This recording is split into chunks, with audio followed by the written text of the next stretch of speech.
আসসালামু আলাইকুম। আজকে খুব সকাল সকালেই এই ভিডিওটা করছি, কারণ এই যে সূর্যটা উঠছে খুব ভালো লাগছে। কিছু কুয়াশা আর সূর্যটা উঠছে, আমার কাছে তো খুব ভালো লাগছে, তাই ভাবছি যে এটা আপনাদের সাথে শেয়ার করি, খুব ভালো লাগবে। এই যে আমরা গ্রামে থাকি, কত ধরনের কত পাখির ডাক, এই যে সকালের কুয়াশা কত ভালো লাগে বলেন। আর এটা যদি আপনাদের সাথে শেয়ার না করি তাহলে কি হয়, খুব ভালো লাগে। এই যে কুয়াশার মধ্যে যে একটু একটু বাতাস, সকাল সকাল যে হাঁটলে শরীরের মধ্যে যে বাতাসটুকু লাগে খুব ভালো লাগে, মনে হয় এক দোয়াতে মন ছুঁয়ে যায়। আমার তো শীতেই ভালো লাগে, কারণ এই যে কুয়াশা পড়ে, কুয়াশাটা দেখলে এমনিই মন ভালো হয়ে যায়। আরও নানা ধরনের পিঠা তো আছে, এর সাথে খেজুরের রস আছে আমাদের এলাকায়। তো আমাদের এলাকায় যে খেজুরের রসটা বিক্রি করে, অনেক জায়গা থেকে দূর দূরান্ত থেকে অনেক মানুষ আসে, সিরিয়াল দিয়ে রাখে। তো আমরা কোনো সময় পাইনি, আবার কোনো সময় পাই না। তো আজকে ভাবছি খেজুরের রস খেতে যাব। আমাদের বাড়ি থেকে বেশি দূর নাই, এই 2 কদম হাঁটলেই খেজুরের রস পাওয়া যায়। তো ভাবছি রস খেতে যাব, তো এটা আপনাদের সাথে শেয়ার করব না, এটা তো হয় না। হ্যাঁ, সেই খেজুরের রসটাকে এতটা ভালোবাসে যে মনে হয় খেজুরের রস মাঝে মাঝে না পেলে মনে হয় যে লোক বিক্রি করে ওনাকেই তুলে নিয়ে যাবে। তো এরকম একটা অবস্থা। আমি অনেক পরে যাচ্ছি, আরও আগে মনে হয় 12টা, রাত্রে 12টা 3টা এই সময় এসে নিয়ে যায়। তো এই যে মামা নামছে এখান থেকে, রস আমি এসে দেখি রস নামিয়ে ফেলেছে। তো এখান থেকে মামা নেমে যাচ্ছে। আজকে তাও পেলাম, অন্য সময় এসে পাই না। তো এই রসটা নিয়ে যাব, এইটা দিয়ে আমি নানা ধরনের পিঠাও বানাবো, আবার ক্ষীরও রান্না করা যায়, ক্ষীরও রান্না করব, পিঠাও বানাবো। তো সব কিছুই আমি আপনাদের সাথে শেয়ার করব।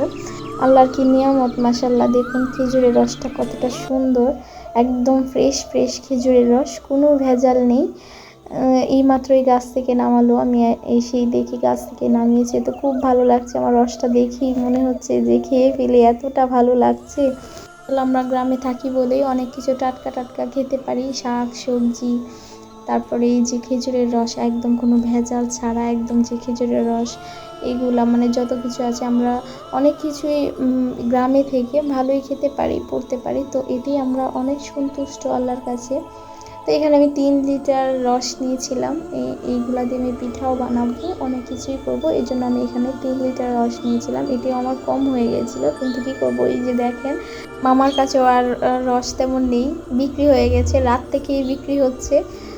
তো যতটুকুই পেয়েছি ততটুকুই আলহামদুলিল্লাহ। তো আমি রসটা নিয়ে আমরা চলে যাচ্ছি, বাড়িতে চলে যাচ্ছি। তো বাড়িতে গিয়ে আপনাদেরকে দেখাবো খেতে কেমন টেস্ট হয়, খুব ভালো লাগবে। তো এই যে যাওয়ার সময় আরেকবার দেখিয়ে যাচ্ছি আপনাদেরকে কুয়াশা। তো এই যে বাড়িতে প্রায় আমরা চলে এসেছি,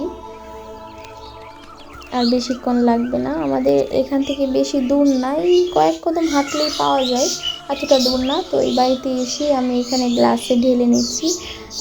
তো দেখুন, দেখেই তো মন চাচ্ছে, এতটা ঠান্ডা, কি ঠান্ডা। আর এই ঠান্ডার মধ্যে আর এটা এতটা ঠান্ডা, খুব ভালো লাগছে। খেজুরের রসটা সাথে সাথে খেলেই কিন্তু যেই আসল টেস্টটা ওইটাই পাওয়া যায়। একটু পরে মনে করেন একটু রেখে খাবেন, তাহলে কিন্তু এরকম ভালো লাগবে না, আর এই টেস্টটা পাওয়া যাবে না। তো এই যে এখানে আমি নিয়ে নিচ্ছি, এটা এখন খাবো। আলহামদুলিল্লাহ, খেতে কিন্তু অসাধারণ টেস্ট ছিল, অসাধারণ ছিল, কি বলবো। তো আমার ভিডিওটা যদি ভালো লেগে থাকে, সবাই আমার চ্যানেলটাকে দয়া করে সাবস্ক্রাইব করে দিবেন আর পাশেই থাকবেন। আর আমার ভিডিওটা যদি একটু হলেও ভালো লেগে থাকে, সামান্য একটু ভালো লেগে থাকে, তাহলে একটি লাইক দিয়ে যাবেন। আপনাদের একটি লাইকে আমাদের অনেক অনেক আগ্রহ বাড়ায়। আর আমার মতো এই ঘনঘনা শীতে কে এই খেজুরের রস খেয়েছেন অবশ্যই কমেন্ট করে জানাবেন। আর ভালো থাকবেন সবাই, সুস্থ থাকবেন। আল্লাহ হাফেজ, আসসালামু আলাইকুম।